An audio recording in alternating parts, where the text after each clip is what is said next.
Past the hour on your Tuesday morning, and there's new fallout today in the fraud scandal that has rocked Minnesota. A blistering new House Oversight Committee report alleges that Minnesota Governor Tim Walz and Attorney General Keith Ellison were both aware of systemic fraud as far back as 2019 and retaliated against whistleblowers who flagged it.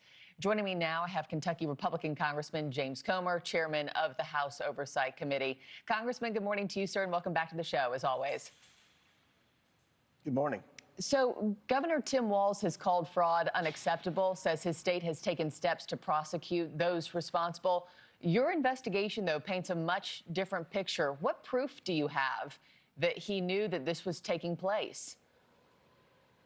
We worked with 9 career Minnesota welfare employees who administered the welfare programs in Minnesota.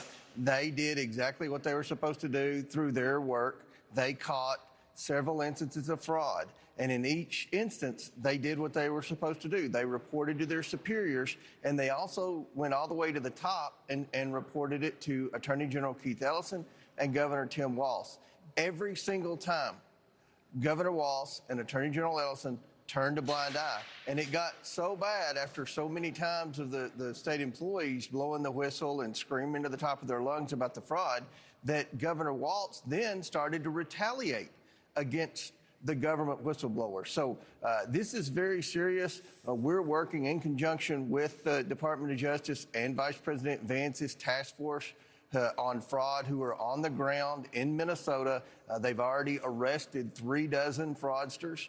We did our report, very thorough. We gave Governor Walz and Attorney General Ellison an opportunity. We gave them due process. They came in and testified after we did the transcribed interviews and depositions with the career state employees in Minnesota. Right. They did not deny any of the allegations. So we've given this to J.D. Vance, and last night he referred it to the Department of Justice.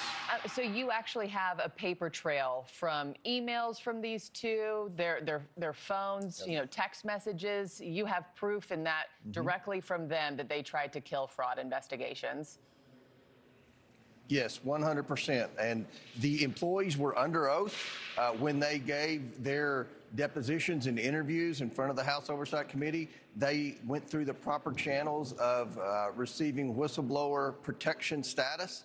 I think as serious as Governor Walz and Attorney General Ellison allowing the fraud to continue is the fact that they retaliated against the whistleblowers. And that's one thing that I won't tolerate on the House Oversight Committee. For us to be successful in investigations, we have to have credible whistleblowers from within the government. And that's what we had in this Minnesota investigation with the 9 career employees who were overwhelmingly Democrats, if that matters. This isn't a partisan investigation.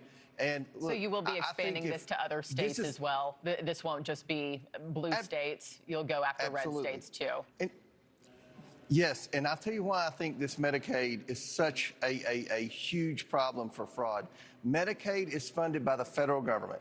The federal government sends Medicaid to the states. All 50 states administer their own Medicaid program. So it's almost like they view this money as, well, this isn't our money, this is the Washington, D.C. money. So if some of it's wasted, then that's okay. That's the attitude with a lot of governors. And it's probably happening in red states as well. We're going to expand this. We're in Minnesota and California and Ohio as we speak. We're fixing to go into New York. There are other states, some of them are red states that we're fixing to roll into. If we have credible whistleblowers come forward, we're going to do everything we can to stop the fraud and hold people accountable. Thank you for watching. Subscribe below and download our NewsNation app right now on your phone, and you will get fact-based, unbiased news for all Americans.